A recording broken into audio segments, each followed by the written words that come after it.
सदगुरु कबीर साहिब की जय। धनी धर्मदास साहिब की जय। 4 गुरुवंश 42 को पाए लागू सत्यनाम बंदगी साहिब। गुरु गुरु महाराज की जय। सदगुरु कबीर साहिब की जय। धनी धर्मदास साहिब की जय।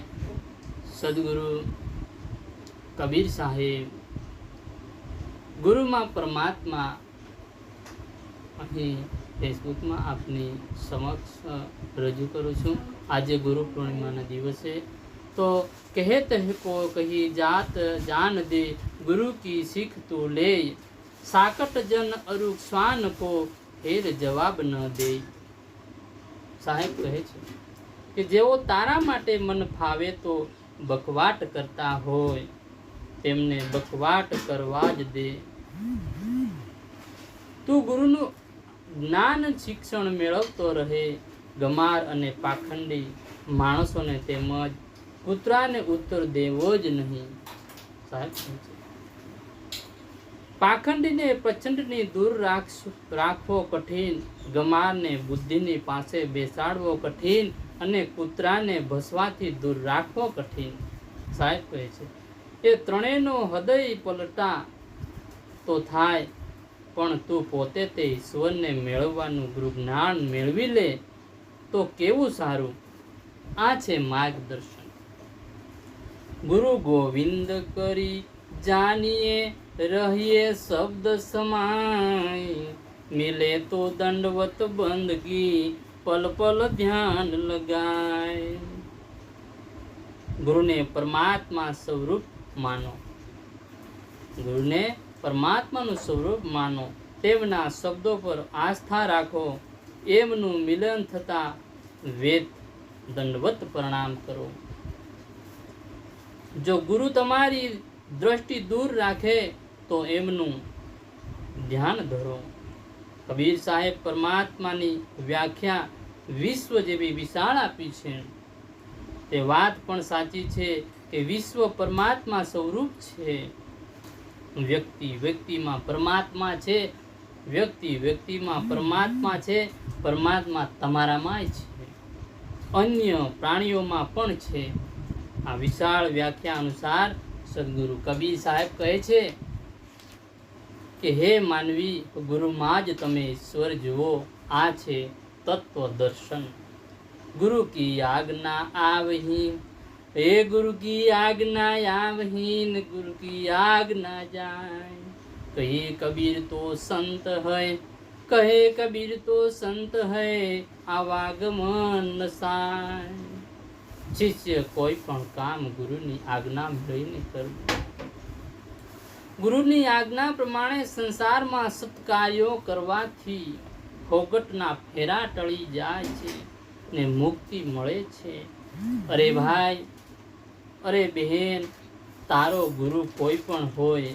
કેટલાક મહાન પુરુષોએ પોતાનામાં, કેટલાક મહાપુરુષોએ માતામાં અને પિતામાં ગુરુ તત્વ જોયું છે, તેથી તેઓ માતા પિતાને જ પરમાત્મા માને છે। અનેક સંસારીઓ પતિમાં ગુરુ તત્વ જોયું, તેથી તેઓ પતિને જગતના પરમાત્મા માની રહી છે અને તેમાં તત્વ દર્શન છે। गुरु को मानुष जो गिने चरणामृत को पान, गुरु को मानुष जो गिने चरणामृत को पान, ते नर नर के जाए है जन्म जन्म हवे हवे स्वान।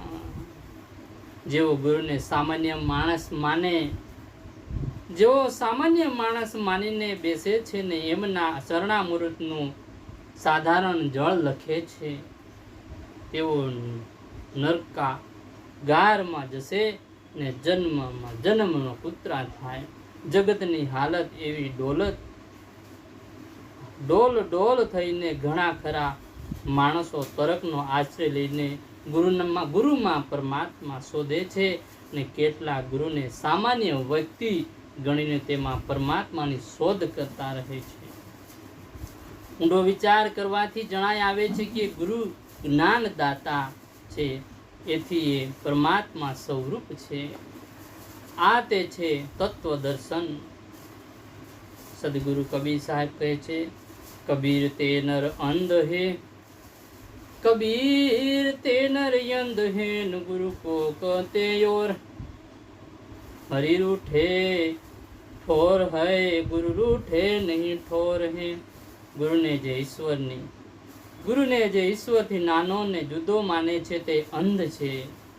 સાહેબ કહે છે, હરિનો કોપ શાંતિમાં ફેરવવાનું શિક્ષણ ગુરુ આપે છે, પણ ગુરુની અપ્રસન્નતાને પ્રસન્નતામાં ફેરવા વાળા કોણ? સમર્થ છે.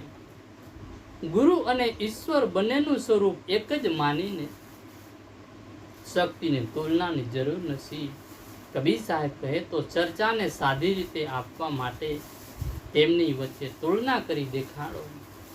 બ્રહ્મા, વિષ્ણુ અને શિવ ત્રણેય સામર્થ્યો એક જ મહાન સામર્થ્યના વિભાગ હોવા છતાં પુરાણકારીઓએ તેમને અને તેમની ગુણધારાને જુદી જુદી રીતે સમજાવી છે. મુદ્દાની વાત તો એ છે કે ગુરુ પરમાત્મા સ્વરૂપ છે.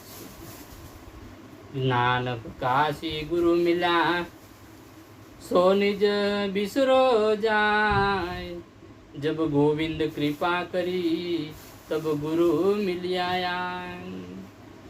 તમને ગુરુ મળ્યા છે કારણ પ્રભુ કૃપા સમજવી જોઈએ. ગુરુ જ્ઞાન પ્રકાશ અર્પણ કરનારા છે. એ સત્ય ભૂલાઈ જવાય ન પામે એટલું ધ્યાન રાખજો. આ સાખીમાં સદગુરુ કબીર સાહેબ ગુરુની વિશેષતા ગાવામાં આવી છે. સર્વવ્યાપી પરમાત્મા ગુરુમાં છે ને ગુરુ જ્ઞાનમાં જેવો જોવા પામે છે તેઓ ગુરુને પરમાત્મા સ્વરૂપે ઓળખવા સદભાગી નીવડ્યા છે. આ છે તત્વ દર્શન. બોલે સદગુરુ કબીર સાહિબ કી જય. ધની ધર્મદાસ સાહિબ કી જય. 4 गुरु 42 की पायला गुरु सतनाम बंदगी साहिब, बंदगी साहिब.